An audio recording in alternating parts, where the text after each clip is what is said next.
This is a true crime podcast. It contains adult themes and content and may not be suitable for all listeners. Listener discretion is advised. You lost all constitutional rights the moment you walked through that door. When the judge sat down there, I sentenced you to 10 years at the Idaho State Penitentiary. You walked in that door, you was a number. And the inmates understood that. If you're out there and live past the period of being here, just lay down and do it. Those inmates that were here in the institution during an execution, it had an impression on them that maybe was still with them to some extent. Maybe they don't think about it anymore, but it had an impression on them, I'm sure. They wouldn't let me out until I get back to stuff. 7 months later, I give it back to them. That was one of the problems we ran into. Is you had 5 or 6 guys that were sitting in a place smoking and joking and drinking coffee. Pretty quick, they'd hatched a plan in there to get under your skin some way or try to figure a way out. Welcome back, folks, to the finale of this season of Behind Gray Walls, a podcast about the old Idaho State Penitentiary and the men and women who lived and worked here. My name's Anthony, and I am in the trenches in the J. Curtis Earl Weapons Museum with Samuel. Hey, Anthony. How's it going? Oh, not too bad. How are you doing? Oh, not too bad. Just gearing up for the holidays, but I have to end with one very sad episode. We're here also with Skye, who's down in Texas, who's phoning in. Hi, how's it going?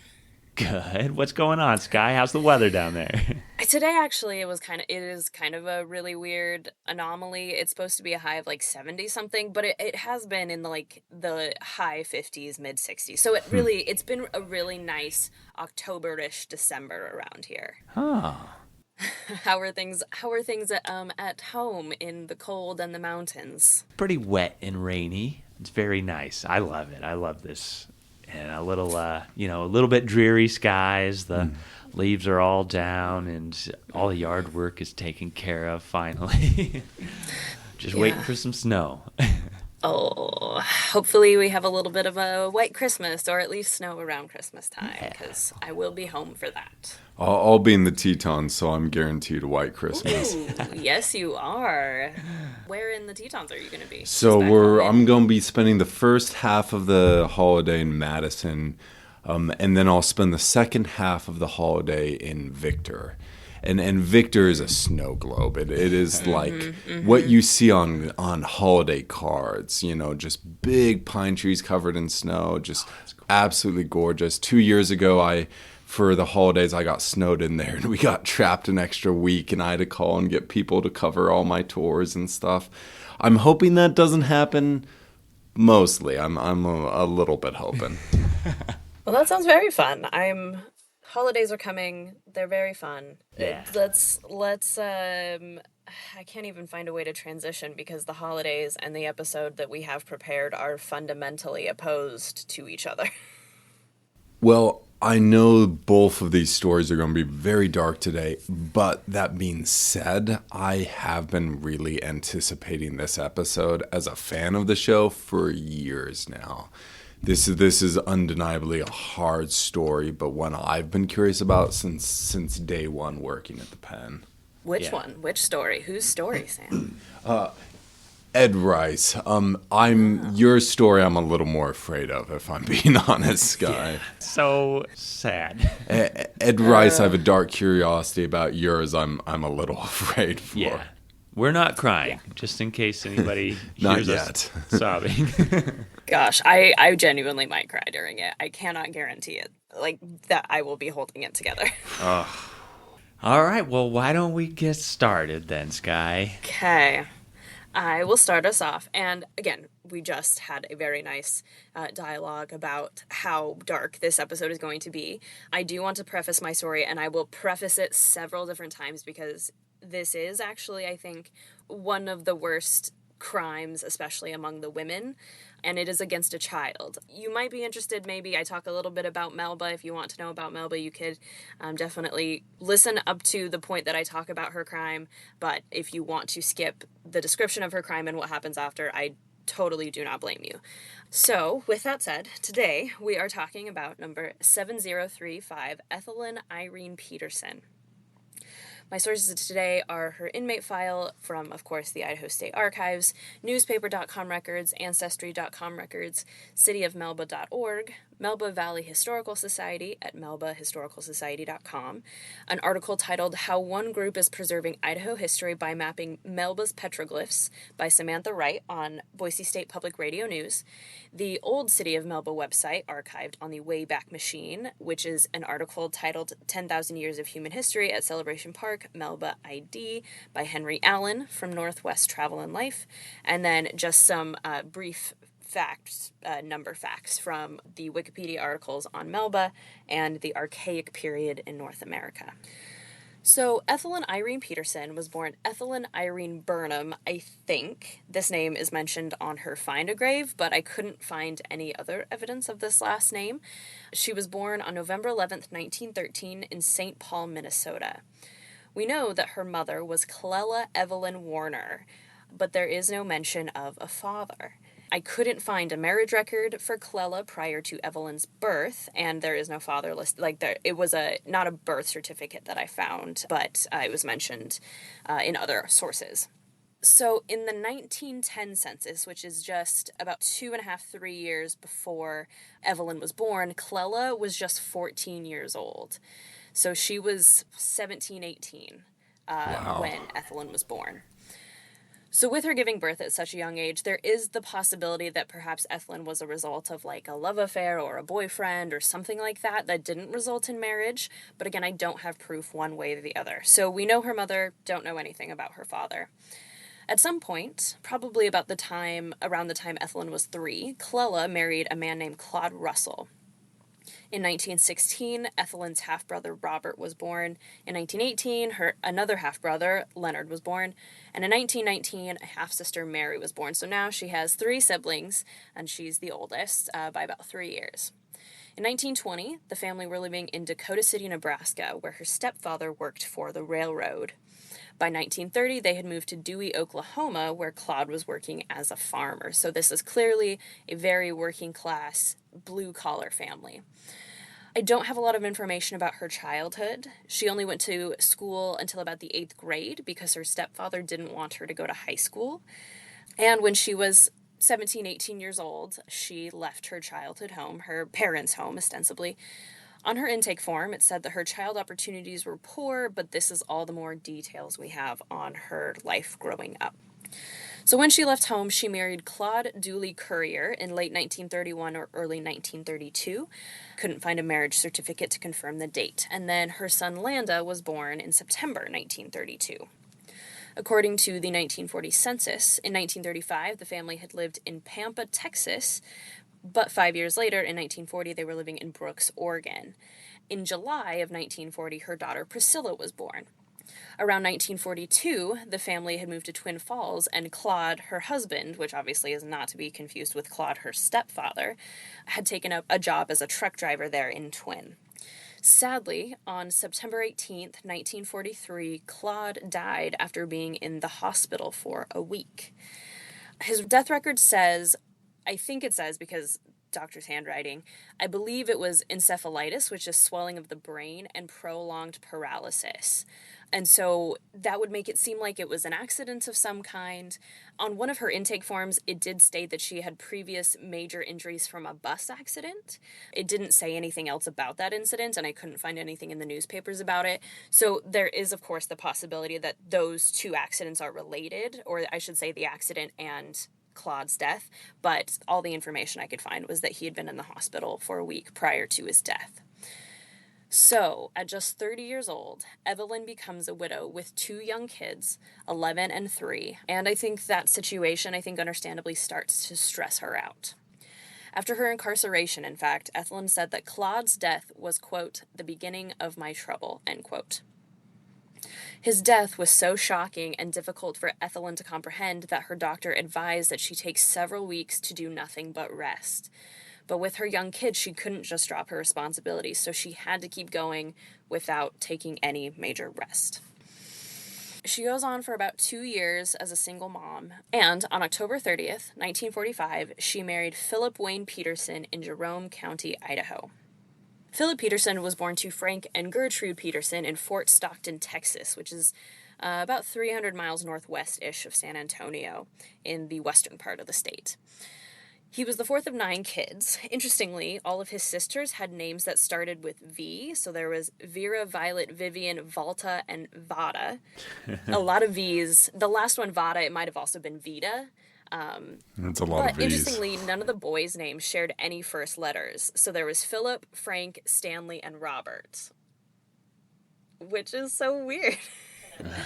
And of all the letters, why V? That's like one of the hardest letters to find names for. Anyway, Philip grew up in Missouri, and he moved to Twin Falls at some point between 1940 and 1942. In 1942, Philip's son, Philip Wayne Peterson Jr., was born in Roy, Missouri, about 200 miles east of Douglas County, where Philip Sr. had grown up. There is some question as to exactly who Philip Jr.'s mother was.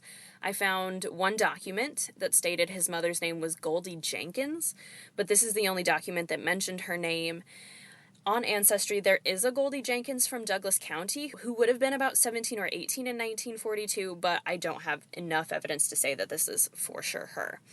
And I also don't have any evidence to suggest that Philip Sr. and Goldie were married, but of course it's possible that they were. Then, in 1942, Philip Sr. enlisted in the Army and served during World War II.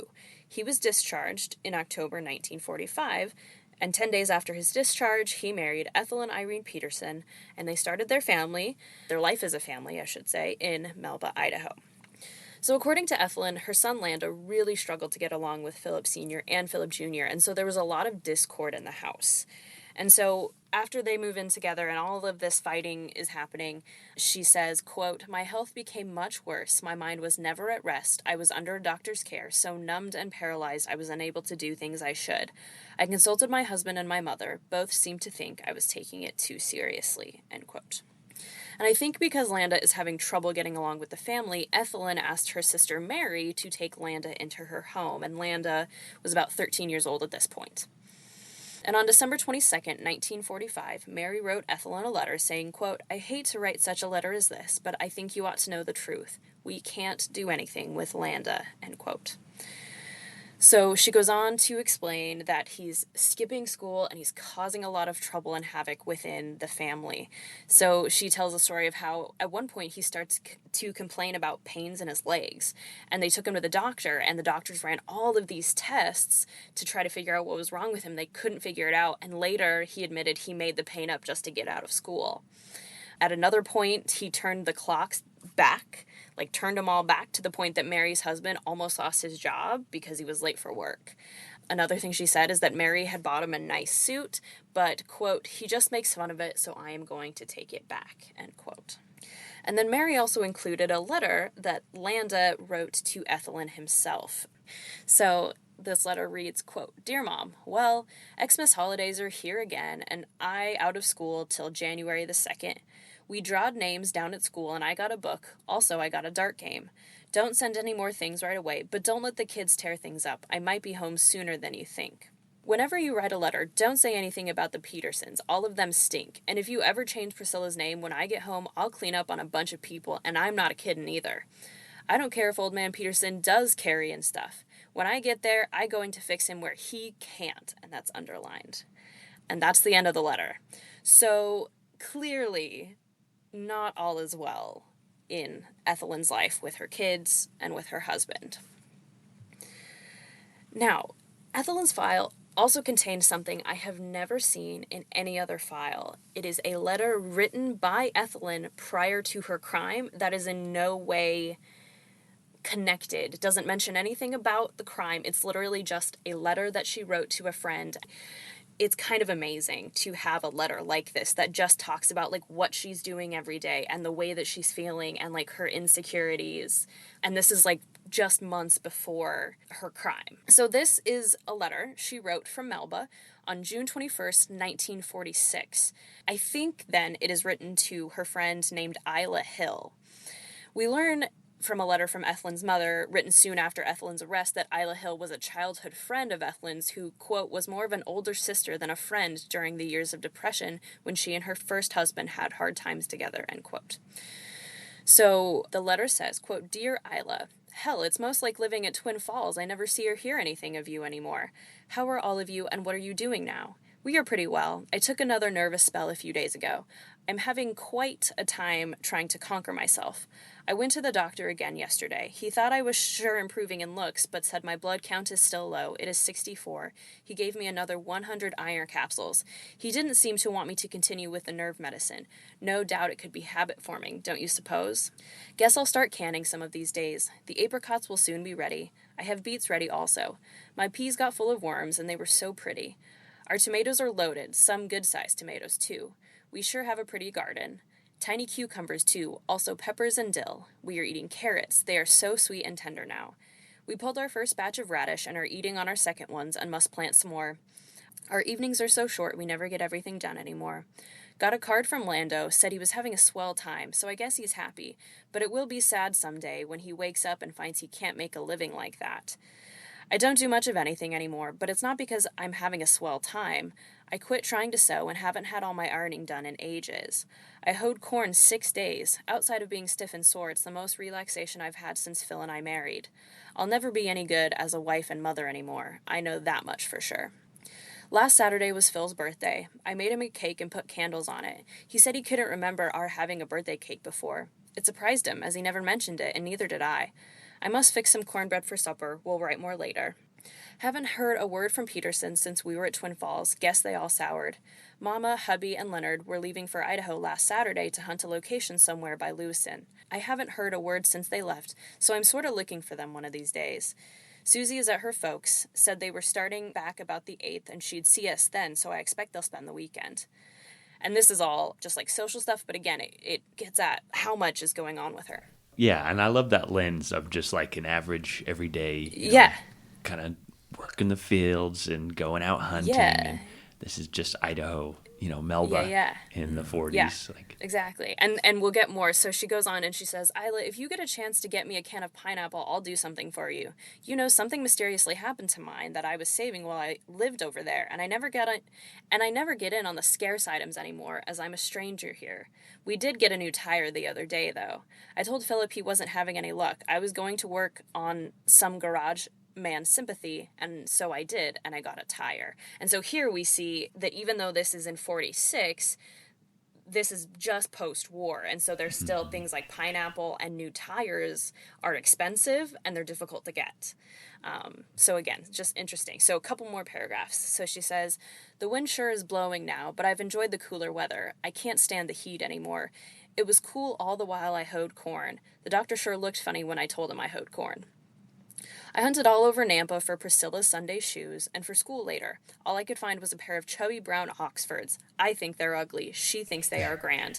They are sure cause for dressing up. There's a little bit of difficult handwriting in the next couple sentences. She says, my, things are going to get high in the stores. Can just see things go up. Wanted to go see Vita and your mom, I think, but didn't want to go by myself, and they are haying, so he couldn't get off. He got paid for Decoration Day. I got 75 cents for hoeing, made $30.75, and it's most all gone, too. Just one more trip to town. Why don't you folks ever come over? Let me know when you can come, and I'll fix dinner for you some Sunday. I want to, I think this word says detassel corn? I don't know what that is. So better come before that, as you might not get much to eat. Don't know if I can get Vita to sew any for Priscilla's school clothes or not. She didn't talk very much like she wanted to. I oiled my machine and it runs like a new one. Guess it's the first time it's been oiled since Claude oiled it almost 3 years ago. How are you coming along with your sugar supply? I'm not doing as good since we can't buy honey or syrup and now can't buy flour. Well, it's Saturday morning. I guess I've wrote all there is to write, and I've sent this down to the mailbox by Philip. Write me a few lines anyway. Hope to see you someday not too far off. Love, Ethelyn. So, I'm going to leave you to ruminate on this letter while we talk about Melba a little bit. Melba is a village in southwestern Idaho about 20 miles south of Nampa, and so it's about southwest of Boise by about 30 miles or so. And Melba is platted about a mile from the Snake River. Melba has some of the evidence of some of the earliest residents of the area we now know as Idaho. About 4 miles outside of town, on a road called Map Rock Road, you can find indigenous petroglyphs carved into solid rock. These petroglyphs have been dated back to the Archaic era, which is roughly 8,000 to 1,000 BC, and the Archaic period this is a nerdy thing that I wrote down, but the Archaic period is characterized by subsistence economies, which means economies based on subsisting or supporting oneself on a basic level, and then it roughly ended with the adoption of sedentary farming. So basically it goes from economies that are just basically community level and you exist by supporting yourself just from your own food, and then ends with the adoption of farming in one place. And so then we start to see larger agriculture, cultivation, things like that. No one knows what the symbols on this rock mean. Some people believe it's a map, which is why the road it's on is called Map Rock Road. But no matter what it means, the indigenous peoples consider the symbols sacred. And you can visit Celebration Park, which is about 15 miles away from the petroglyphs, to find out more information about the Archaic period in relation to the petroglyphs. My dad and I one time went on a mountain bike ride out in the Owyhees, and we stopped and took a look at these. It's not a very big thing. It's very cool, and just a reminder of the indigenous life and existence before white settlers and how different the landscape would look at that time. As a historian, I love to think about that kind of stuff. The indigenous nations most associated with the area are the Shoshone-Bannock, whose reservation is now about 250 miles east of Melba. We don't know too much about early European settlers in the area. It was somewhat near the Oregon Trail, but mostly it was just unsettled land. Around 1912, a businessman and entrepreneur named Clayton C. Todd learned from a friend in Weiser, Idaho, that the land was selling some land about 70 miles south of town. So in August, Todd purchased 160 acres of land and laid out a town, naming it Melba after his daughter, who was just 3 years old at the time. Soon, a small community popped up with everything from grocery stores to lumber yards. First and foremost, though, Melba was and is a farming community.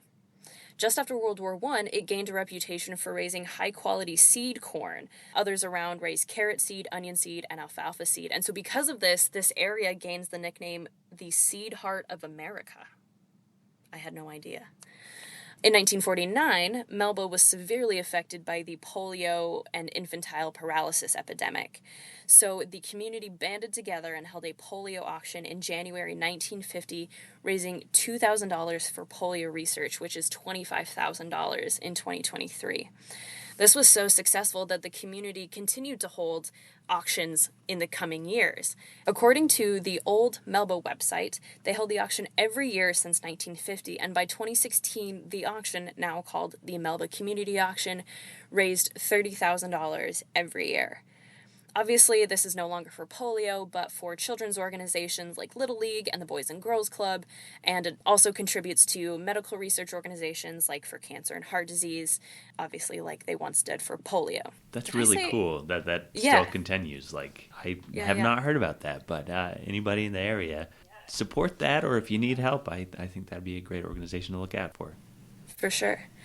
So as I said, Melba is still predominantly a farming community, but several residents now do commute to Boise or Nampa for work. And the estimated 2019 population is the highest that Melba has ever seen, with 558. Ethelyn lived in Melba less than a decade after Melba first appeared on the census, which was in 1940. And so we know that when she lived there, the population was just about around 200. So that is just our little brief foray into Melba. So now we're going to go back into Ethelyn's story. Even though I put a disclaimer at the top, this now is where I'm going to get into the more specific details of the crime against a child. So again, please take care of yourself, proceed with caution. This is going to be very difficult. To sum up, in August 1946, Ethelyn was married to Philip Wayne Peterson, and they were living in Melba. So in her home, she may or may not have her 13-year-old son, Landa. I don't think she does, but we know things are kind of in flux with him.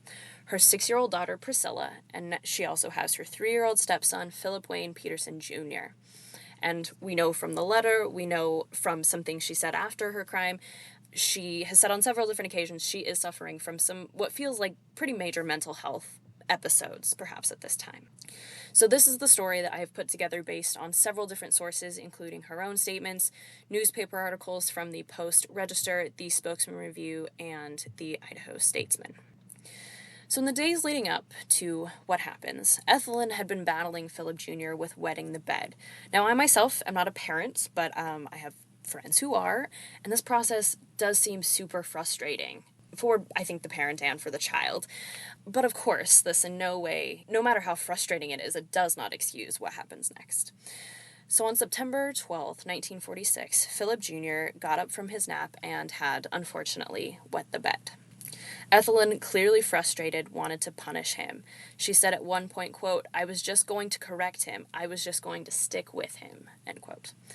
And at one point, the prosecuting attorney asks her if she was talking to him, like letting him know, like, "I'm going to stay on you until we fix this." And she said, quote, "He just said he wouldn't do it anymore." And I said, "Oh, yes, you will. You have been telling me that all the time." So it's unclear exactly when she said these words, but it does seem like this is a conversation she could have had, like, when he got up and found out that he had wet the bed. The punishment she decided on was to, quote-unquote, correct him. Again, heavy, heavy stuff. Please get out if you need to. So at this point, Ethelyn forced Philip Jr. out of the house to a bridge that spanned a ditch behind their house. And at this point, he was dressed only in a pair of shorts. There's some question as to, like, if it's his underwear or if it's, like, pajama shorts or swing shorts or something. But it doesn't really matter. So once there, she grabbed him by his right hand and his right foot and dunked him into the water twice. She then, like, lets go of his hand, grabs his other ankle, and bangs the back of his head against the side of the bridge about 2 or 3 times by her own estimation.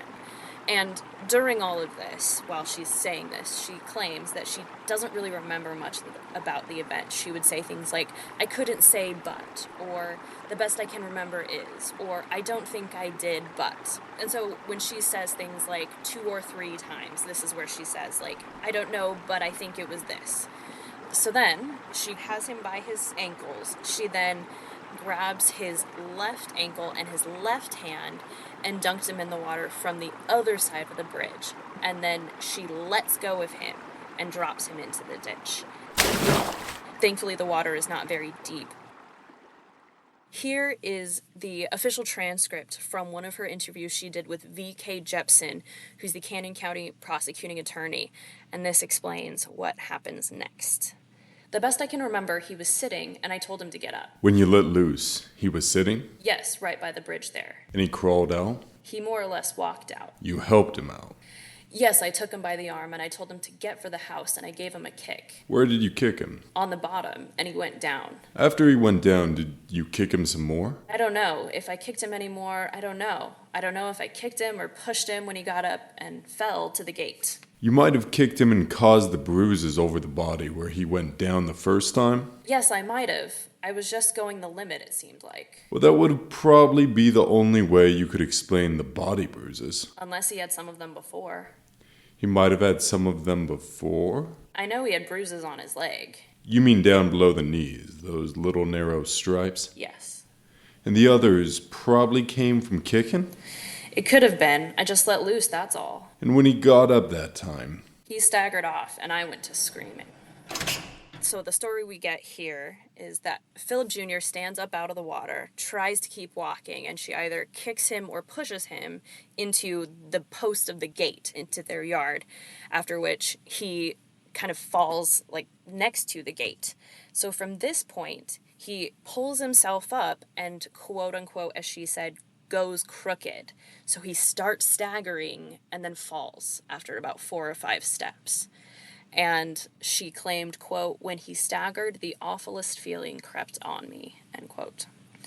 I'm not totally clear on the order of the next series of events, but here, to the best of my ability, is what she did at some point between him falling and taking him to the hospital. So after he falls and staggers and this quote-unquote awfulest feeling creeps upon her, she picks him up, she takes him inside the house, and the one thing I can't figure out about this interview is there's a weird amount of talk about a sink. So here is the segment of the interview where they talk about that. So Ethelyn says, "I told you about trying to take him in the sink and trying to wash him." Did you actually have him in the sink? Yes, because she had him face up. "I put him face up, and then I thought he was drowned. I thought that maybe I'd put his head down in the water in the ditch. I thought he was drowned." You said once the other day that you had him in the sink. Then you said you just thought of putting him in the sink? "I put him in there, but I didn't wash him." at the end of that, I think what she's saying is she takes him inside, she puts him face up in the sink to try to clean everything off of him and make sure he hadn't drowned before she took him to the hospital. But then this whole series, and Jeppesen says, you said the other day that you had him in the sink, but then now you just said you just thought of it. Again, she kind of goes back to if I remember correctly, or I can't remember. She does this a lot. So as far as I can tell, she sends an unnamed girl to go alert Philip Sr., who presumably is at work. So from there, they go to the hospital, and Philip Jr. was at the hospital for 13 hours before succumbing to his injuries. And he passed away on September 13th, 1946, and she was arrested 3 days later on September 16th. On September 18th, Ethelyn wrote down the details of the crime, which worked essentially as a confession. And she gave many of the same details as she did during the interview with Jeppesen, but she made one important change in her written confession that I think might really change our perception of the kind of mental conditions Ethelyn might have been under when she took Philip Jr. out to the creek that day. The first sentence of her confession says, quote, "The child had been wetting the bed, and I took him to the irrigation ditch with the intention of dipping him into it for punishment," end quote.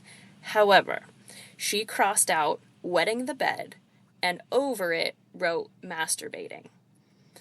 We know that in her verbal confession, she admitted that she did it because he was wetting the bed. She would claim she tried to do it to cure him of masturbation only one other time in writing, in February 1948. And the other thing to remember, of course, about this claim of masturbation, this child is 3 years old. This whole story makes his way into the public with the publishing of an article in the Post-Register from Idaho Falls on September 17th, 1946. And this article most clearly and thoroughly covered the details of the crime. And so here's some details that I find particularly interesting from this article. During the questioning she did with Jeppesen, she allegedly blurted out at one point, quote, I did it, what will all my friends think of me now, end quote. Jeppesen told the press that the autopsy showed, quote, 5 severe head injuries, any one of which could have been fatal. The boy's body was black and blue from head to foot, end quote. Jeppesen is also quoted as saying that the boy, quote, had been subjected to a general course of mistreatment in which his father participated at all times, end quote. Ethelyn waived her preliminary hearing on September 21st, but had allegedly, quote, expressed willingness to enter a guilty plea in court to a lesser charge than first-degree murder. She told Jeppesen, he said, that she wanted the court action as quickly as possible, end quote. Her arraignment was held 2 days later, and she was charged with murder in the first degree. She was given 2 days, the statutory limit, in which to prepare her answers to the charges. The Idaho Statesman reported on September 25th, quote, sobbing, I didn't do it the way they said I did. Mrs. Peterson collapsed Monday as she left the courtroom after being taken before District Judge T.E. Buckner, end quote.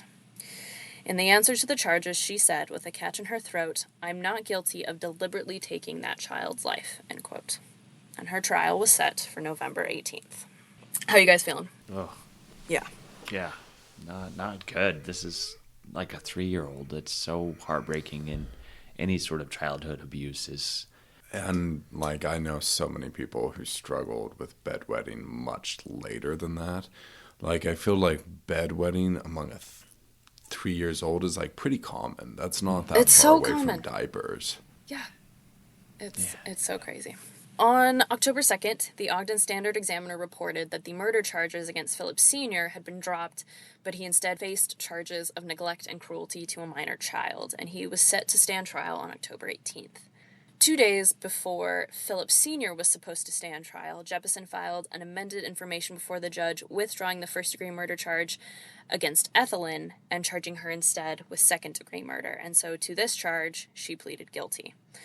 And on October 21st, 2 days after Philip Sr. was supposed to be tried, but because of the amended information, they ended up pushing his back. So, on October 21st, 1946, Judge Buckner sentenced Ethelyn to 25 to life for second-degree murder. And this is from the Times News from Twin Falls. Quote, Mrs. Peterson, who previously pleaded guilty, fell into the arms of her attorney and a Salvation Army worker. She was taken to a prison cell where she was revived before being driven to the state prison in Boise. Mrs. Peterson was in a hysterical condition, officer said, end quote. About a month later, Philip Sr. was found innocent of charges of cruelty and neglect. From the Statesman, quote, jurors reported they were unanimous on the first ballot in that ignorance in proper methods of child raising was indicated, but contended that the state had failed to prove its case of willful neglect and cruelty, end quote. So they're saying there is evidence of child neglect, but to say that it was willful, they did not prove that case. And so Ethelyn Peterson entered the Idaho State Penitentiary on the same day of her sentencing, just as the article reported, October 21st, 1946. So her intake form: Ethelyn Irene Peterson, crime, murder in the second degree, sentence 25 to life, received from Canyon County, born November 12th, 1913, height 60 3/4 inches, weight 111, build small, eyes gray, hair dark blonde, complexion medium, occupation housewife. She has very minimal markups on her Bertillon, her vaccination scar, and she has a cut on her lower right forearm. Everything is listed in terms of formation or as regular: nose, ears, chin, all regular. So she was just one of 4 inmates in the women's ward when she entered, and throughout her term she served with 12 other inmates, including Verna Keller, who was also in for second-degree murder, and she also spent a few months with Elizabeth Lottie Lacey, who is the only woman in for first-degree murder, and I have covered both of those women prior. Her mother, who I think her nickname, we know her name was Clella, but I think her nickname was Nellie, wrote Warden Lou Clapp pretty consistently throughout Ethelyn's incarceration, and the first one we have in the file comes from March 1947. In it, her mother talks about how she was bitter about how Ethelyn was treated in the justice system and how she hated to watch Philip Sr., now found innocent, was getting to enjoy Ethelyn's things like her car. But then the mother thanks Warden Clapp for being helpful up to that point. And so he replies, quote, upon Mrs. Peterson's arrival here, we found her to be in a very nervous condition. However, under the care of our prison physician, she has again recovered so that her condition is now such that he feels she is almost normal again. However, the types of letters you have been writing to her have not helped this condition because, after receiving your letters, she seems to become very despondent, and it sometimes takes several days to snap her out of it. I would suggest that in the future you write her letters of encouragement and do not continually bring out matters pertaining to the crime and the trouble leading up to this particular crime. I realize that it may be necessary to say certain things to her. However, I believe she is capable of making her own decisions regarding certain matters, and some of those things could probably be left unsaid until her complete recovery, end quote. Then, on January 28, 1947, Clella, or Nellie, wrote a letter to Governor C.A. Robbins, part of which said, quote, I should like very much to call to the attention of you and this board that my daughter was ill for some time prior to the accident, which resulted to her being committed to Boise. When I saw her in 43, both before and after the death of her first husband in Twin Falls, ID, I knew she was not well. The 2 years she continued to reside there and support her 2 fatherless children, I believing she had trouble holding a job on account of her ill health, end quote. She goes on to ask Governor Robbins if he could grant Ethelyn a new trial so that she could get her name cleared. The governor couldn't do anything about it, so her letter was forwarded to the Board of Pardons. In August 1947, Nellie wrote to Warden Clapp saying, quote, Ethelyn has now been with you almost 1 year, and I know you do not think she is the kind of person the Idaho Free Press of Nampa accused her of being. And unfortunately, I don't have letter to the Free Press from this time, so I don't know what the Free Press was saying. So then she goes on to say, since reading my letter, do you feel that she was committed to Boise after a fair trial? Can your board do more for her than a trial could? Can you clear her name of such a slayer? Warden Clapp replied, quote, you asked me if I thought she was committed to this institution after a fair trial. I must say that I do not pass judgment on an individual's guilt or innocence. That is all determined before a person arrives here. My duty here as warden is to take care of your daughter and all other inmates under my jurisdiction and to make them as comfortable as possible as long as they are under my care, end quote. And so Warden Clapp coming in like the boss that he is. Then on April 16th, 1948, Warden Clapp sent a note to Mrs. W.J. Honan of American Falls, Idaho, which reads as follows, quote, Dear Madam, we are mailing you today, under separate cover, chair-back covering set. The price of these is $6.50 each. Please send postal money order made payable to myself in the amount of $13.20, as the insurance was 10 cents and the postage 10 cents. As soon as this money is received, it will be placed to Mrs. Peterson's account on our books, end quote. And underneath the typed part is a handwritten note that says, Dear Warden Clapp, just a note of appreciation for your part in my receiving the covers. They are loved, and I have had so many compliments on them, end quote. And it is signed Mrs. W.J. Honan. And so this exchange sounds like Ethelyn may have sewn some chair covers, which were then sent to the Honans. I don't know if the Honan family is connected, or if this is something maybe like a rehabilitation kind of program that the penitentiary would implement in the 50s and 60s, where she's putting her skills to use and making money for when she gets out. I really don't know, but I thought that was a really interesting thing that we see in her file that we don't see in a lot of other women's files. For most of 1947 and 1948, Ethelyn quietly served her time.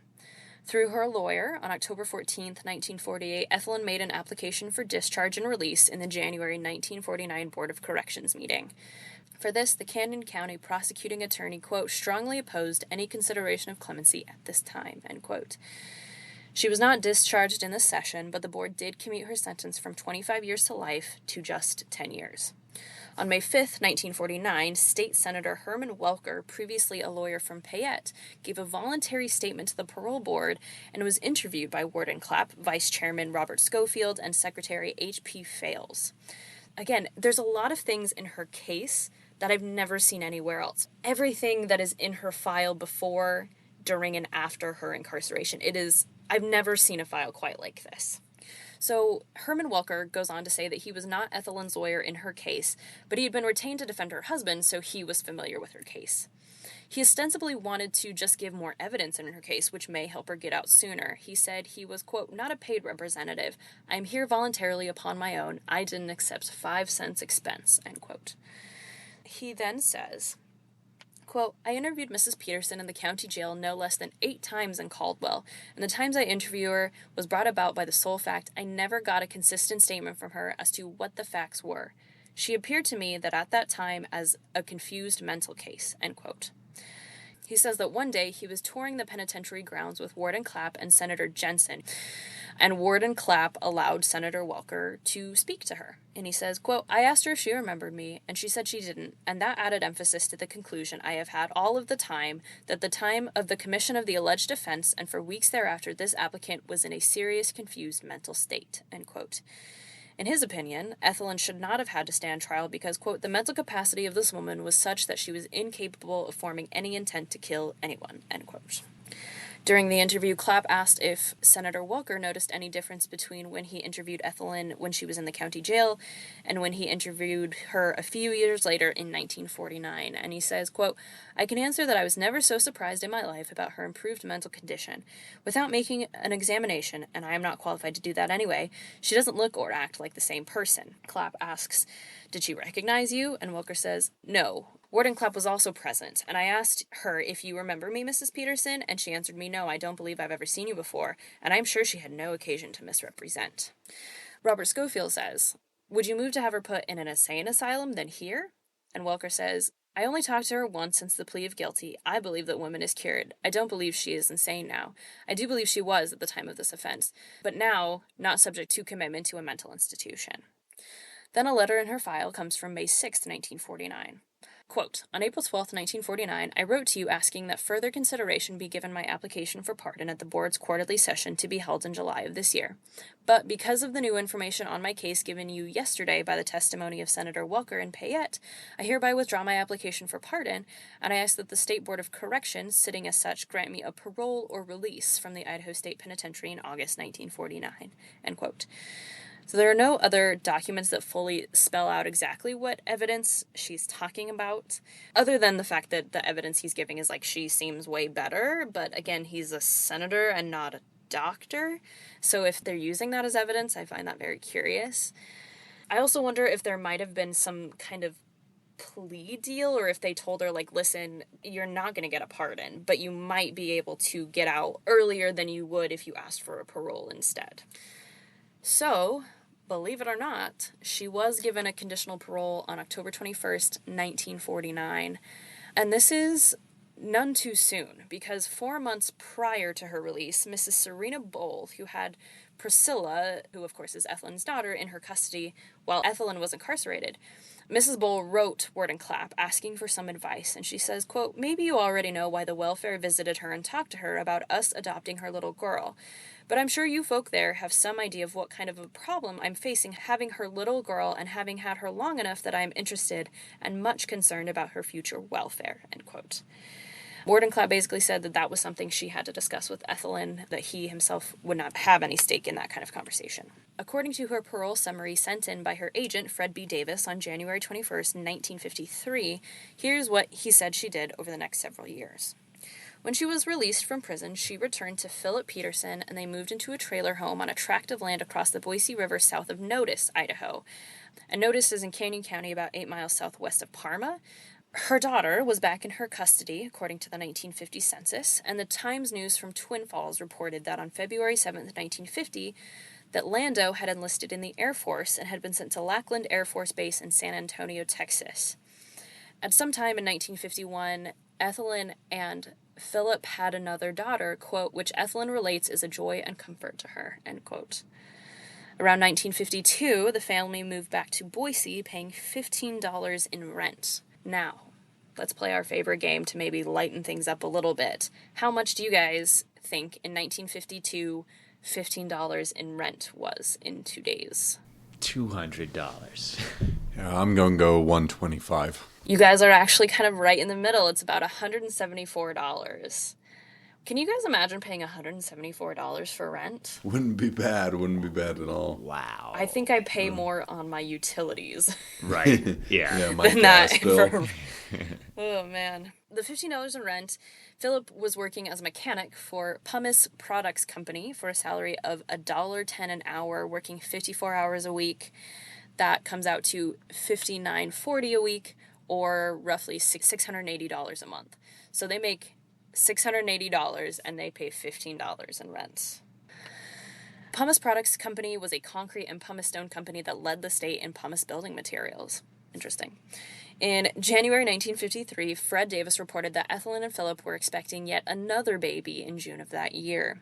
The couple were active in the local Nazarene church, and from her agent's report, quote, "Here she relates that due to some notoriety she received at Notice, which did not help her in going to church. She talked to the minister and told him of her troubles, and so far she has been free from any adverse opinions or gossip," end quote. So basically she just goes to say that she was going to a church at Notice, but because of what she'd done, she was having trouble fit in. So she talked to the minister, and he kind of talked to everyone and was like, you guys need to be better about this.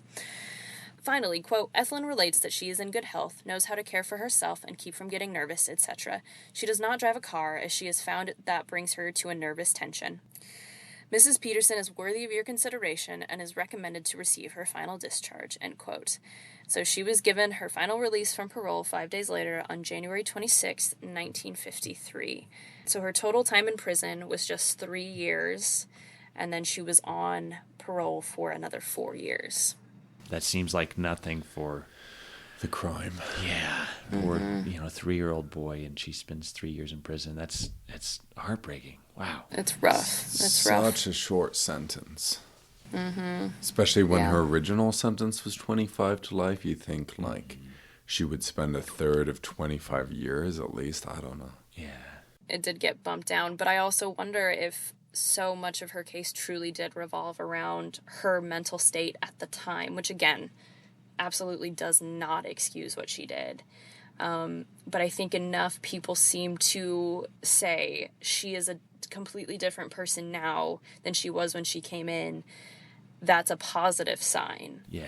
That she is better. I think this letter from her parole officer, that she took her condition after this very seriously and did not put herself in positions that would potentially cause something like that to happen again.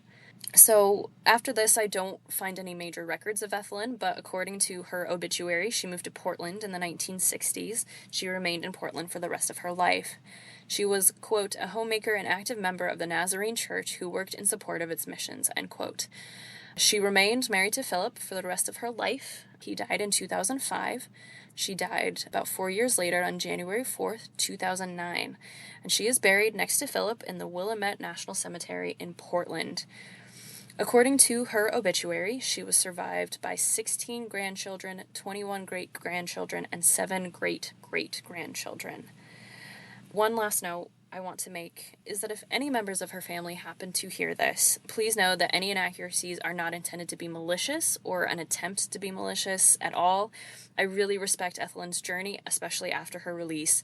My story is told from sources that are all public record, and they can often tell a skewed story. So if this is a narrative that you feel needs correcting, and if any family member of any inmate I cover feels that I have misrepresented or anything like that, please feel free to get in contact with us, because we always want to hear the other side of the story. And so all that to say, I think she presents a particularly nuanced and complicated story, because the thing that she did is beyond comprehension. But I don't think we can fully say that she was a wholly evil person. Also, the shortness of her sentence is also perhaps a little bit of the justice system to some extent working as it should. I do think she showed enough difference that the prison authorities were willing to let her out and be assured that something like this would never happen again, and that in fact, while on her parole, she had 2 more children.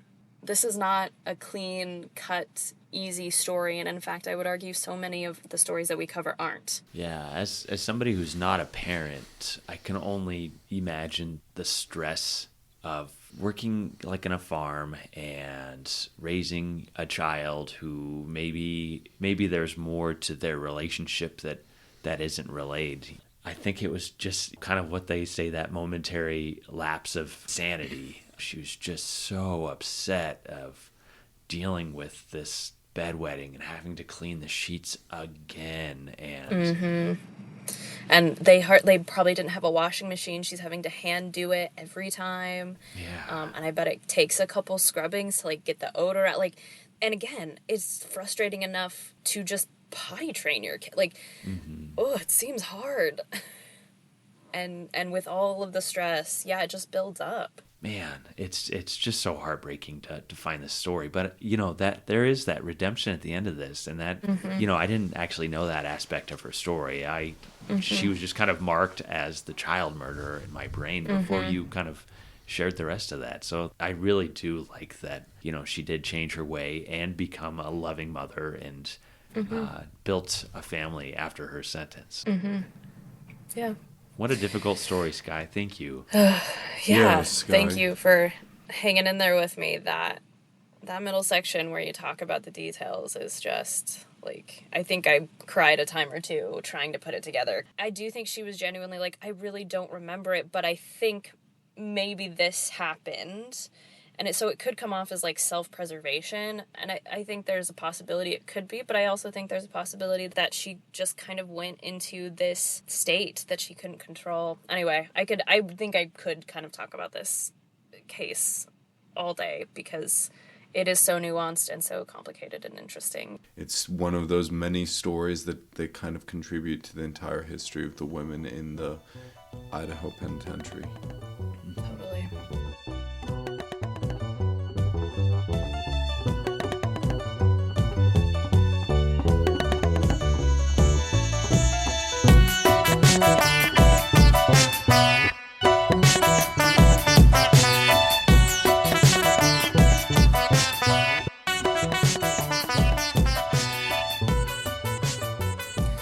Well, I guess, should we move on to depressing story number 2? I think so. Today I am talking about Edward Rice, number 788. My sources are, of course, his prison file from the Idaho State Archives, the digitized Idaho Statesman provided by the Boise, Maine Library through Newsbank, newspapers.com, Ancestry.com, Library of Congress chronicling America, several obituaries from findagrave.com that shared information about his family, a Library of Congress article about German immigration called A New Surge of Growth, the book Hanged by Kathy Dinard Hill, as well as the research she so kindly provided to us here at the site, and a couple of Wikipedia articles on the history of Germany and the Landgraviate of Hesse Castle. Edward Rice was born in Baltimore, Maryland on June 23, 1856, to John and Lydia Rice. According to an 1880 census I came across from Ancestry.com, Edward's father immigrated to the United States from Hesse-Kassel, which is in modern-day Germany.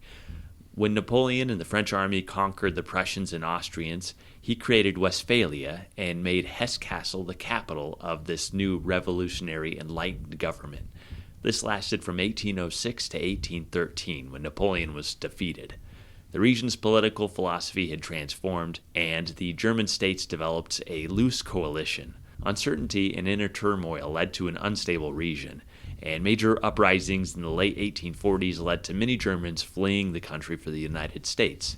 According to a document on the Library of Congress, more than 10,000 immigrants arrived in the United States by 1832, and by the mid-1850s, that number jumped to nearly 200,000 immigrants. Edward's father, John, came to the U.S. sometime in the late 1930s, early 1940s. Ancestry.com records noted two different dates. John Rice entered the trade of saddle and harness making in Germany, which easily adapted to his new life in Baltimore, Maryland, in the young new country. He met Anna Lydia Riffle, the daughter of a renowned American Revolutionary War hero named Melchior Riffle, who fought in many battles for American independence. And I couldn't find their wedding date, but they had their first son, George L. Rice, on January 15, 1850. George was ambitious and became a prominent and well-educated man throughout his life.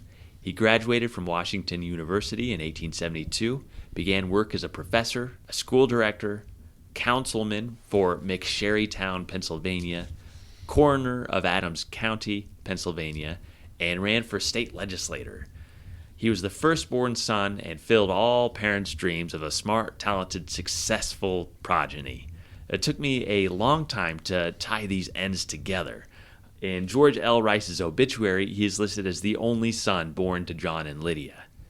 In Edward Rice's intake file, he lists Dr. George L. Rice as his closest living relative in Hanover, Pennsylvania. He also lists when his parents died. His father when he was 22, which would have been around 1877, 1878, when John Rice passed away, and his mother when he was 31 years old, which would have been around 1887, 1888, precisely when his mother, Lydia, passed away. When I found their obituaries and realized the dates all lined up exactly, I realized that Edward Rice was most likely disowned by his family. I couldn't find any specific instance in newspapers or elsewhere to describe some act that would have caused it. It may have been due to his crime, or he may have dishonored his family as a teenager. He later told Idaho authorities that he only took 1 year of school. He could read, but his file doesn't specify if he could write, and just based on a couple of documents later, I think that he could just do the most basic writing. He also told authorities that he left home at the age of 14, so with his birth in 1856, that would mean he began a life on his own around 1870. I just have to take a note to say that we are currently talking about someone who served at the old Idaho State Penitentiary, whose grandfather was in the Revolutionary War. Exactly, yeah. You just forget that, America is so young. Seriously. The place where his father was from, Hesse-Kassel, that was actually a town that was full of basically mercenaries. And during the Revolutionary War, the British hired a lot of German mercenaries to fight Americans, fight these revolutionaries. And 25% of these German troops actually came from that town. And so that's where you get the idea of Hessians, helping the British, fight the American Revolutionary War. So it's kind of interesting. You get both sides, that one of his father's, grandfathers could have been one of these mercenaries that were coming, fighting his mother's grandfather, his grandfather. That's so cool. Yeah. I was nerding out about this. I was just so amazed that, we could tie somebody to this Revolutionary War period. It's just crazy. That's bananas to me. It's bananas. I know that he would have come in well over a century ago, but really 100 years ago, for us is 1920, and that does, I mean, it seems a long time ago, but also not. Right, yeah. So Okay, please continue. at about 14, Ed Rice leaves home, and I think that he actually started working as a cigar maker. I don't know about you guys. I have a Google phone, and so I can use Google Lens and translate text. And so I actually found some German newspapers from around this time just to see, like, you know, what's going on. And I was looking at like saddle makers and having it translate these German newspapers into English. There were a lot of German saddle makers and cigar makers in this town. And around this time, there's a cigar making union. And they're like going on strike. They're like fighting because a lot of European cigars are flooding the market and it's ruining the market. And there are like literally people getting shot over the price of cigars and poor pay for cigar makers. So it's kind of an interesting time. I went down that whole rabbit hole. I'm not going to subject you all to it, but Edward was probably just kind of learning his craft at this time that this is all going on. In 1878, at age 22, Edward enlisted into the United States Army in Harmony, Pennsylvania. His occupation is listed as cigar maker. His eyes are listed as gray, his complexion was dark, and he was 5 feet 6 inches tall. A newspaper article noted, quote, "Last night at 11:30, about 100 recruits for the United States Army passed through this city en route for Standing Rock, Dakota Territory, where they will be assigned to the 17th United States Infantry. The boys were met at the depot by a number of their friends. They were in the jolliest spirits and seemed to think they would like the life of a soldier," end quote. His name was actually listed among these 6 young men who were heading west as soldiers in the United States Army. On March 21st, 1880, he was discharged from the Army. The enlistment document remarked that he was discharged to Coeur d'Alene, Idaho for disability. Through my digging, I couldn't actually find what caused the disability. I know that men who served at Fort Coeur d'Alene, which was later called Fort Sherman, were creating telegraph lines that spanned through the Panhandle into Washington. But Kathy Dinahard Hill actually found a report, and it said that Edward was incontinent, that he was wetting his bed. He had this issue where he couldn't control his bowels.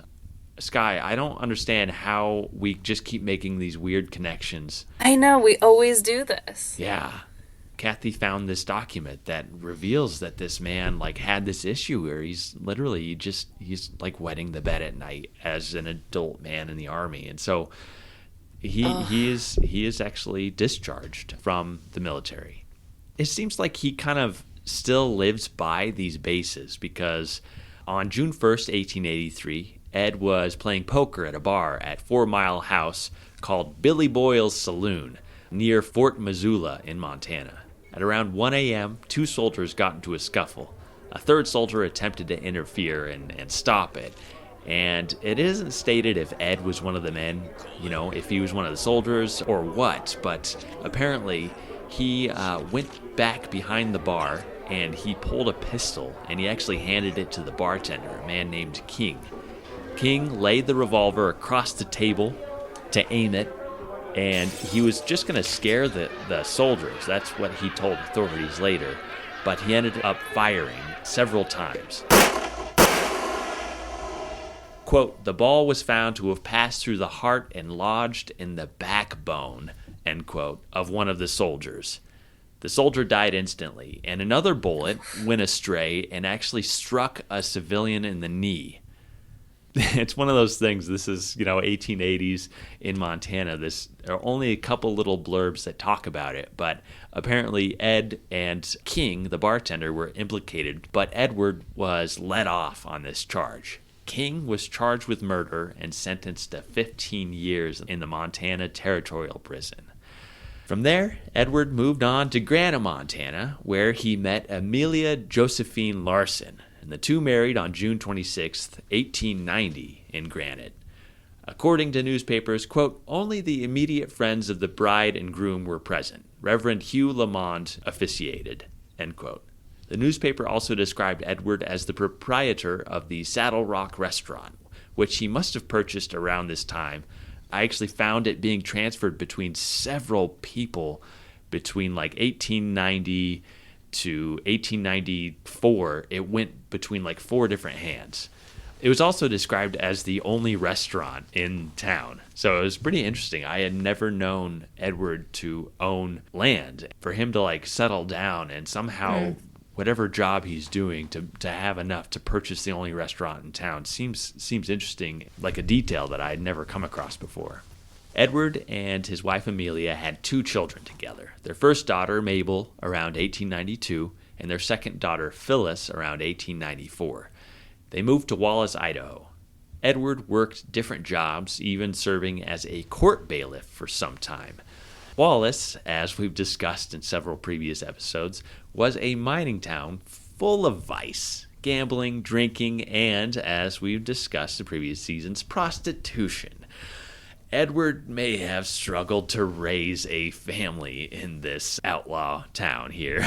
I don't hear anything wrong with it, though. Yeah, right? Okay.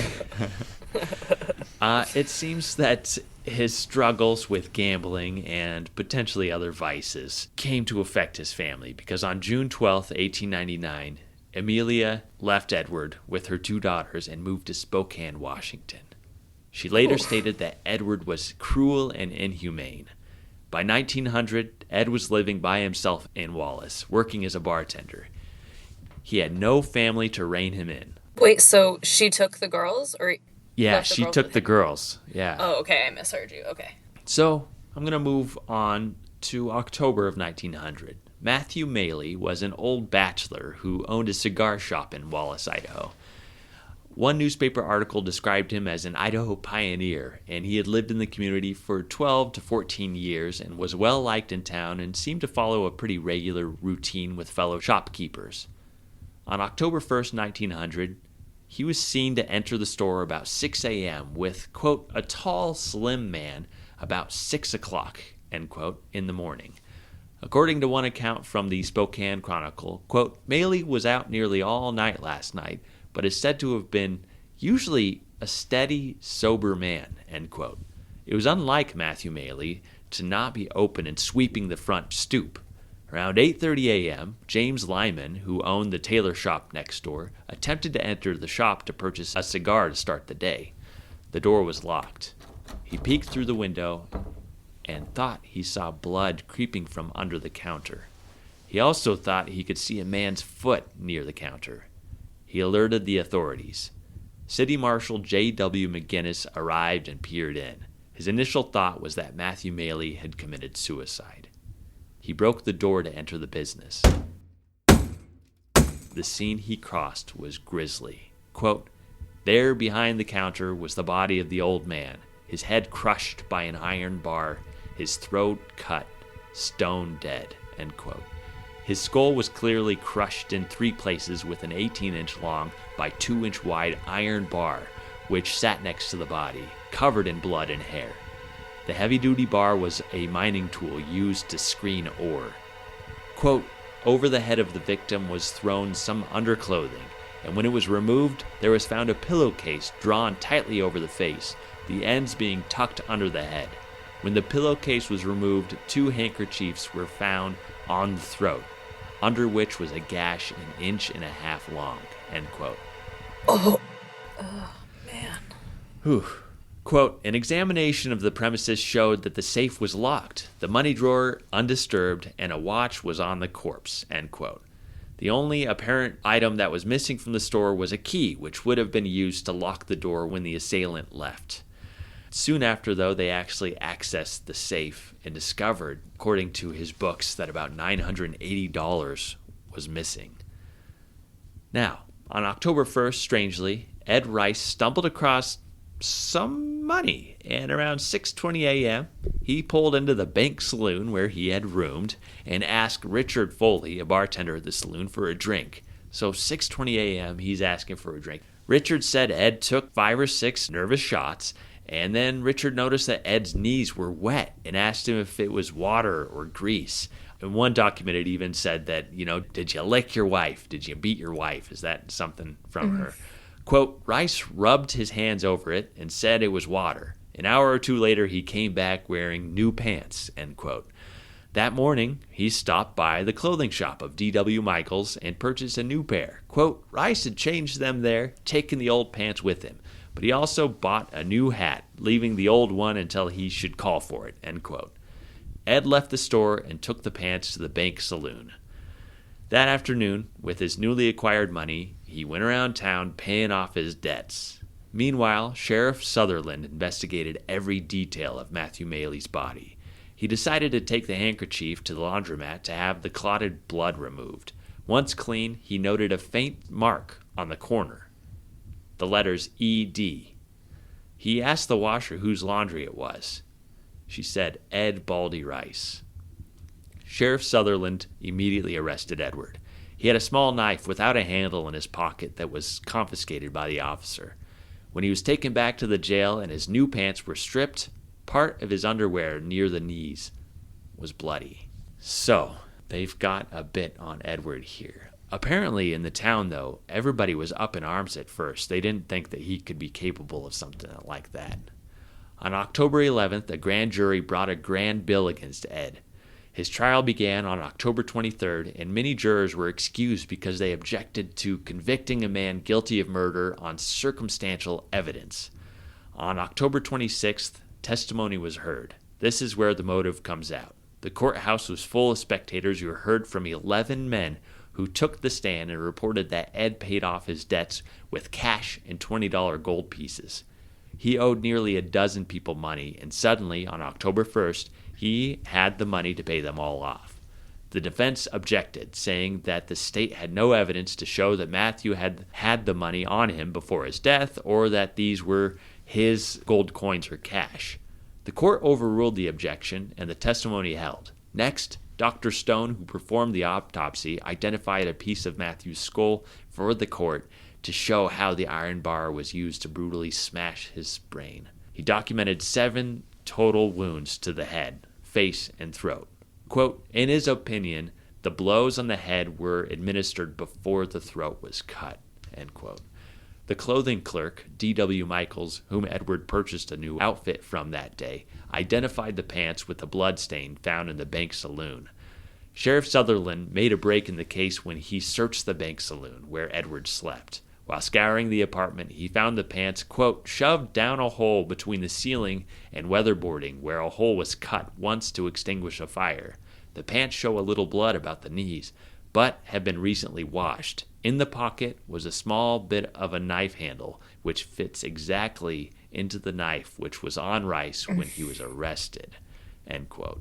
And so, in these pants that have bloody knees, they also find basically the end cap of this little knife that was found on him when he was arrested. Wallace laundress Rose Swalthett took the stand and identified the handkerchiefs tied around Matthew's neck as belonging to Edward Rice.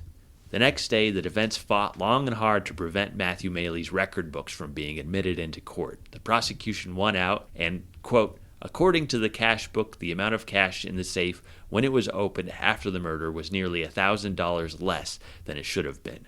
Witnesses testified to Maley carrying considerable money on his person, carrying bills in a side pocket and gold in his hip pocket.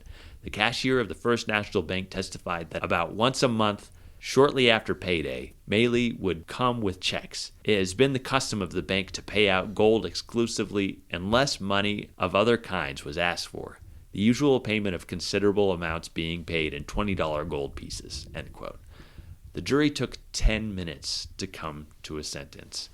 Edward Rice was guilty of murder in the first degree and should be hanged for the crime. Edward Rice was sentenced to be hanged on December 31st. Quote, the last day of the century, end quote. Other than being severely pale, Edward didn't show any emotion to the sentencing. On the same day, a judge in Spokane, Washington, granted Amelia a divorce from Edward. Quote, here the woman gave down completely and between her sobs attempted to answer other questions put by the court. The Rice murder case is one that has been heard all over the country, end quote. The Spokane Chronicle article from that date lists all the details about their marriage, children, and confirms the divorce and granting of custody of the daughters to Amelia.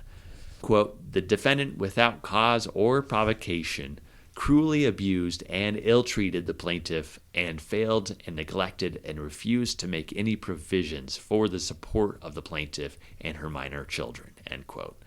And actually, according to this newspaper article, Amelia also received a plot, this Lot 22, Block 2 of Albion Heights in Spokane, Washington. So I was super surprised to find that Edward owned a restaurant. He owned some land in Spokane. I don't know how he was doing this, if it was maybe through gambling winnings or around the time that he was actually discharged from the military, they actually started to make funds for soldiers that were released on disability. And so he may have just been living off of this pension from the Army.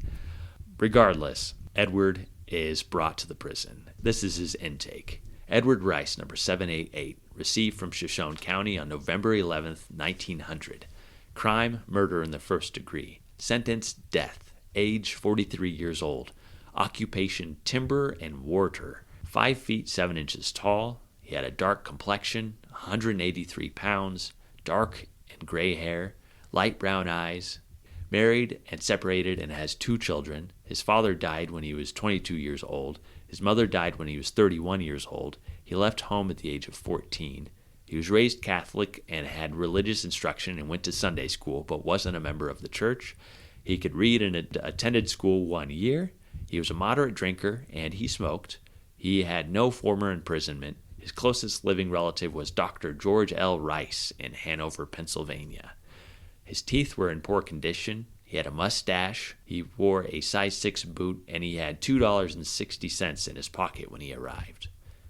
While in prison, Edward seemed to struggle. According to later articles in the Idaho Statesman, quote, he has shown signs of mental derangement, which is most plainly evidenced in his rambling talk, he being unable to keep his mind upon any one subject for any length of time. He has also shown the most abject fear at times, claiming that people were lying in wait to kill him, end quote. The week of Christmas, Warden John Haley was gearing up for the execution, writing invitations for witnesses to the hanging. Edward was in solitary confinement under the death watch. Attorney Charles Miller actually took up Edward's case and immediately began to appeal. This is on Christmas Eve. On December 26th, less than a week before the execution, Miller filed a notice of appeal to the state Supreme Court and the county attorney, which granted a stay of execution. Attorneys incorporate around 100 exceptions into these appeals, hoping for at least one to show any form of prejudicial error, which would grant a new trial and potentially a new outcome like a life sentence. And they were saying that Edward said that he had lost these handkerchiefs quite a while back. He didn't know where they were, and that washing them, ruined them as evidence. And there was actually some pretty sound exceptions that they were incorporating in this. His next trial was actually scheduled for April in Lewiston, Idaho. He was taken out of his cell and, quote, allowed out in the air with a guard by his side, end quote, on the 26th when this stay is granted. And it was the first time he had been out of his cell for quite some time. On January 1st, 1901, New Year's Day, a day after his original execution date, Edward somehow got a hold of an iron case knife that was sharpened to a razor's edge. And I just want to warn listeners right now, if you are uncomfortable with suicide, please skip ahead like 5 minutes. In cell number 1 in the 1890s cell house, facing the rose garden and within 8 feet of a watchful guard, Edward wedged iron between the cell door and the locking lever mechanism in his cell. He hung his coat up to separate himself from the watchful guard nearby. He brought the iron case knife to his throat, cut a gash 10 inches long from ear to ear in an attempt at suicide. He severed his windpipe. With blood on his fingers, it appeared that he wrote the word "non," N-A-N, on the wall before, quote, the wheezing sound made by the wind passing through the wound attracted the attention of a guard, end quote. He had failed to pierce his jugular vein. After guards unlocked the door and saw Ed's bleeding, quote, the most ghastly sight he had ever seen and one he wishes never to see again, end quote. Collister was called via the telephone and rushed to the prison. Warden Haley was called in, and after making sure Edward was comfortable, asked him if he had anything to say. Quote, "Don't do anything. Let me die. I want to die." End quote. The warden pointed out the NAN written on the wall and asked Edward what he meant. Edward was handed a pencil and he wrote on the wall, "Not guilty, not guilty," twice. And he spelt guilty, Gilty. While they waited for Dr. Collister, the guards actually pulled Edward out into the corridor to provide plenty of light and air. Dr. Collister arrived and cleaned the wound and used 24 stitches to sew up his throat. After his neck was bandaged and he was placed back in his bed, through a whisper, he asked for a cup of coffee, which was refused. He then told Warden Haley, quote, "Those men, the regular convicts, do not like me. They have arranged to take me out tonight and hang me. I do not want to hang, yet I want to die. I am innocent." End quote. The warden and the guards noticed that he was not a stable man. Quote, "It is the opinion of the warden and guards that this trouble, the dread of death on the scaffold, has unhinged his mind." End quote. 2 days later, Dr. Collister allowed Edward to have some gruel. It was his first meal. He made Edward keep the bandages on. And explaining how Edward missed his jugular vein, Dr. Collister explained it was because Ed popped his head completely back while he made the 10-inch gash. Quote, "This action was that of an ignorant man, and it saved the fellow's life. As he threw his head back, it caused the jugular vein to set back hard against the neck bone, thus protecting it from the knife." End quote. Ugh. I just actually can't imagine being a doctor and seeing this man who is clearly despondent, mentally unwell, whatever thing he might be going through, and being like, "You idiot, this is how you should have done it." What? Do I hear that right? Yeah, I was surprised that this was printed in the newspaper, that if he had not, popped his head back, he probably could have completed it. And there's also a lot of talk in the newspaper about this iron knife. Usually they had little silver dole knives that they got to use, and he ate all of his meals with the guard at a table there in the corridor. And so they were like, "We're pretty certain that a fellow convict actually gave him this knife, and we will prosecute whoever we find out it to be." And they actually don't ever find out who gave him that case knife. Actually, Edward told a guard, "What a cussed fool I have made of myself, but I am innocent." End quote. He healed and subsided primarily on what the Idaho Statesman described as beef tea, which was probably just broth. Yeah. Bone broth would have enough nutrients to keep you alive too. Yeah. Ooh.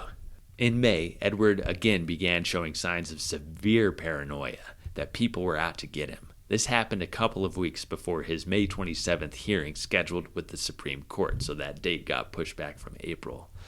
In June, the Supreme Court affirmed the lower court's original judgment. Edward Rice was condemned to hang.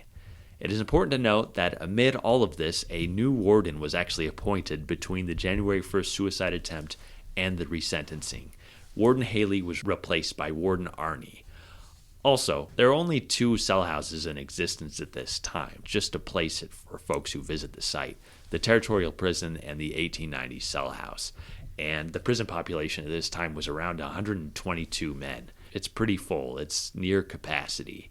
So, on October 4th, 1901, Edward was brought back to Wallace by Sheriff Sutherland for his resentencing. He walked into the courtroom without any appearance of being upset or agitated. Quote, "When told to stand up, he arose, folded his arms, and let his eyes move carelessly over the crowd as the judge read the charge against him.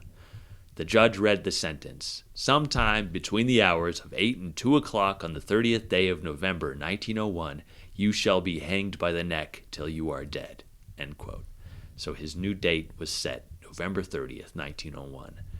Warden Arney and Guard Donnelly brought Ed back to Boise from Wallace. Quote, "It required 33 hours to make the trip, and during that time, Rice did not close his eyes. Neither did he yawn, and he scarcely winked during the entire trip. The officers observed him many times when he could not see them, and they are satisfied he was not shamming, end quote. They noted that others had witnessed him spending days and nights in a daze just staring out into the void. Sane?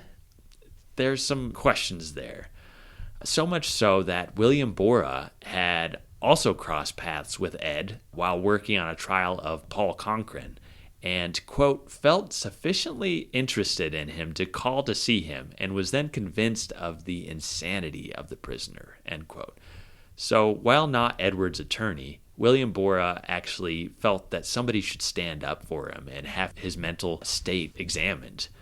And so he actually asked for 3 doctors, local doctors, to check him out, including Dr. Dubois, who was the prison physician, Dr. McCullough, and Dr. Collister.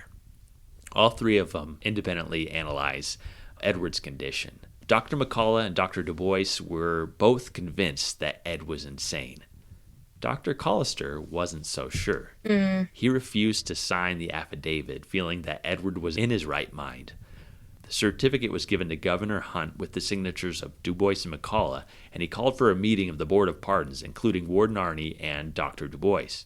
After a full day of discussion, and Dr. Dubois altering his statement that Ed Rice maybe wasn't insane, but, quote, a pervert, end quote, at 11 p.m., the final announcement was made. Edward Rice would hang the following morning. When William Borah was asked if he wanted to take any further steps in the appeal process, he, quote, replied he did not feel called upon to do so, end quote. I have to say, like, after learning about all the cool things Dr. Collister did, this is kind of a bummer. Yeah, I feel the same, Skye. Like, what an awful mark on his record. Collister did so many great things, but Collister did not have any sympathy for Rice, that's for sure. Yeah. At all. In my mind, I think that they all thought that this was just a play on the insanity plea, that Ed Rice was just trying to game them. But it is interesting that, like, the warden was like, yeah, he did not close his eyes for 33 hours. He just kind of sat and stared in the void.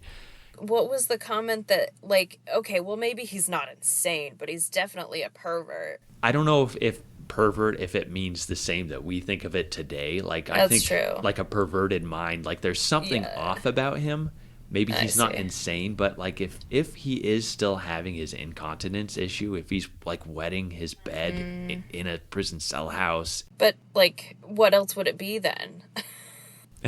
Like, and obviously we know that, of course, that mental health is so much more nuanced than just sane or insane. Yeah. But and I think that's it. It's like a level of insanity, but it's not quite the threshold of insanity that they are calling for. He still seems to eat well and seems to be in decent spirits, despite just kind of being a little odd and a little off. Other than these little bouts of paranoia that he has, which all seem to coincide with dates before he goes to a judge, his like paranoia that people are out to get me all seems to coincide with him going before a judge, and it's not consistent. But there's also this mention, at the beginning that he just kind of rambles and he can't focus on one topic.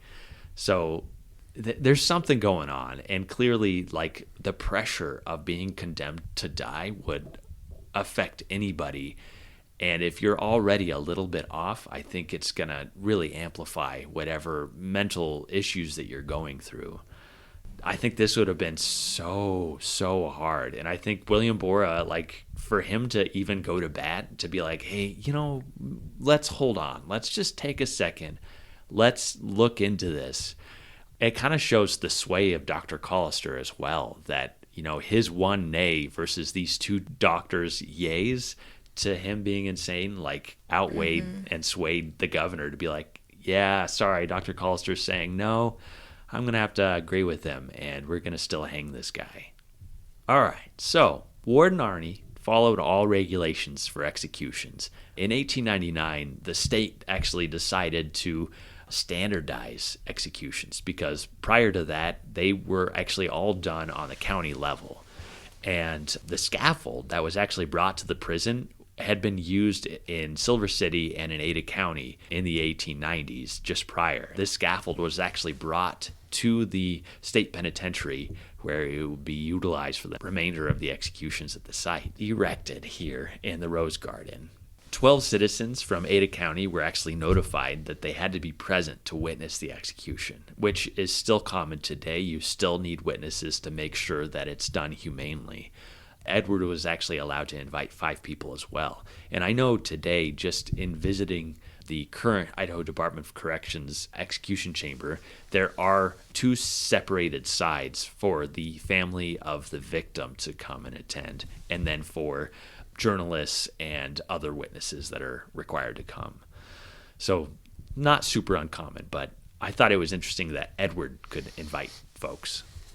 It was unclear which prosecutor had to be in attendance, that of where the crime was committed in Wallace or of where the execution takes place in Boise. So both prosecutors had to come and attend and witness.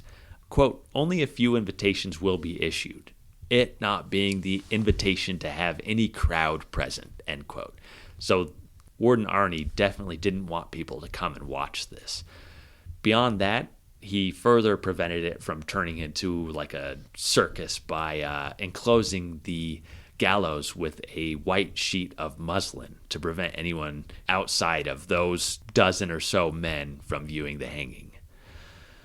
So Edward Rice, in his cell, watched the gallows being constructed in the Rose Garden, and guards raised the scaffold. They're hammering this wooden platform in place. They're testing out the trapdoor.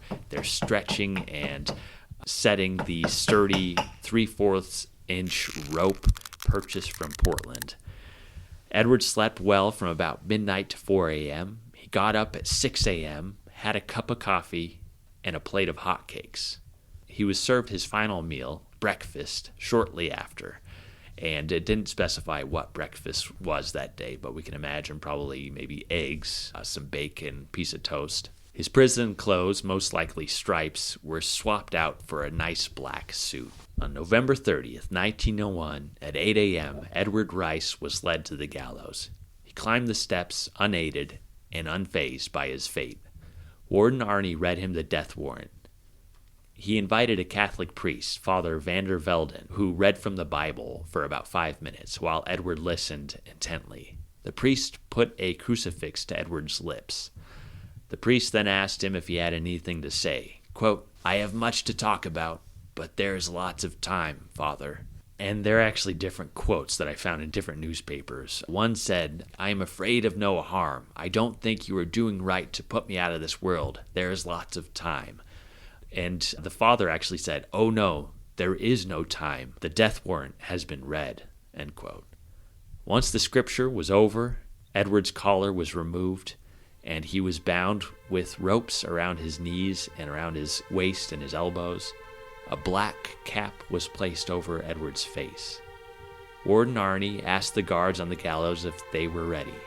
Hearing their affirmation, he gave the order at 8:15 a.m. The trap was sprung.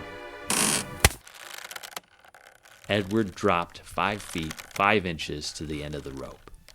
Quote, there was a spasmodic uprising in the left hand, pinioned though the arms were, a twitching of the fingers, a heaving of the breast, and then a physician with hand on pulse slowly counted the seconds that would record that Ed Rice had paid the penalty of his crime. His soul, sin-stained and hardened, yet withal immortal and perhaps repentant, at least not to be judged by earthly judges, had been summoned before its maker. The body swung not to the right nor the left. The rope made not a single twist, but facing the sun in the eastern sky, like one standing erect, all that was mortal of Ed Rice was there before his fellows, while the tide of life fast ebbed away. The neck was broken by the fall, end quote. His body was taken down from the rope, and he was placed in a pine box, and at noon, 4 guards and the warden and the priest led him to the prison cemetery, where they held a small ceremony, and he was buried in an unmarked grave. And that is the story of Edward Rice, number 788.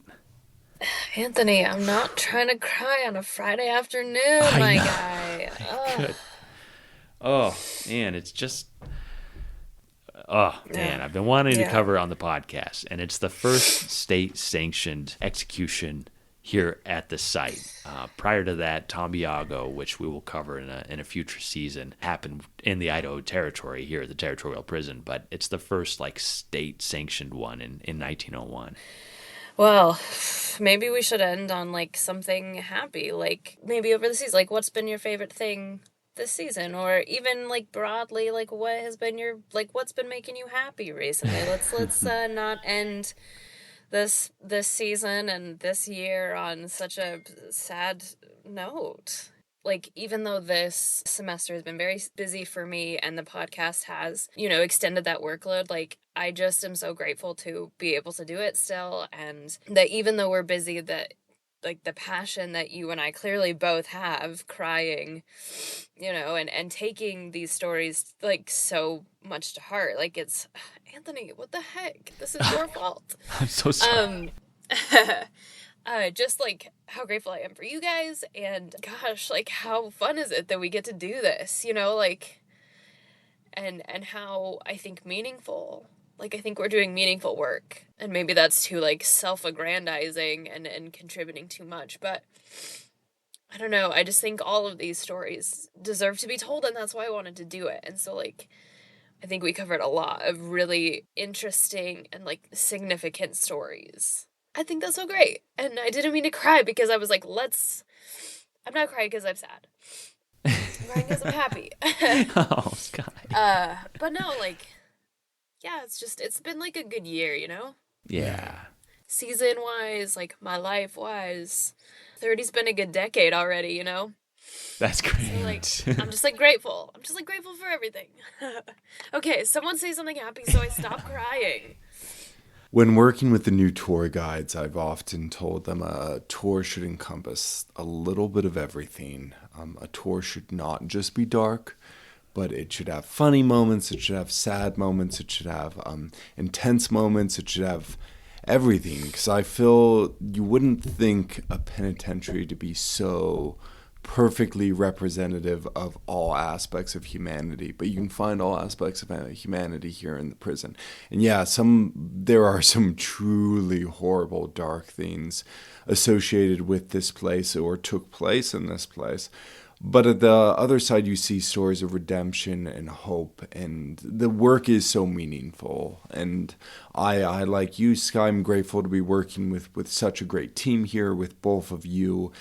But I'm also so grateful to be able to try and look at those aspects of humanity, even when it can be hard. Even when it can be hard. Yeah, doing this work it can be so emotionally draining, but so rewarding too.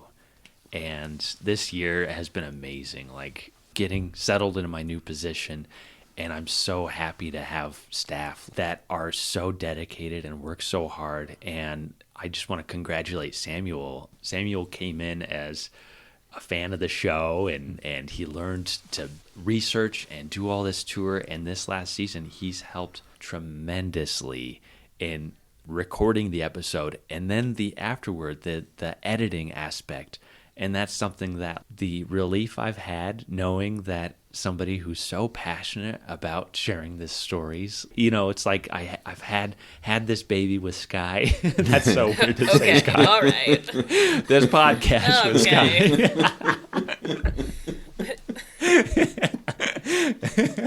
I know. Now my wife's going to be like, wait, what? Sorry, Skye. My parents are we've created Becky, this thing together. I'm so sorry it came out this way.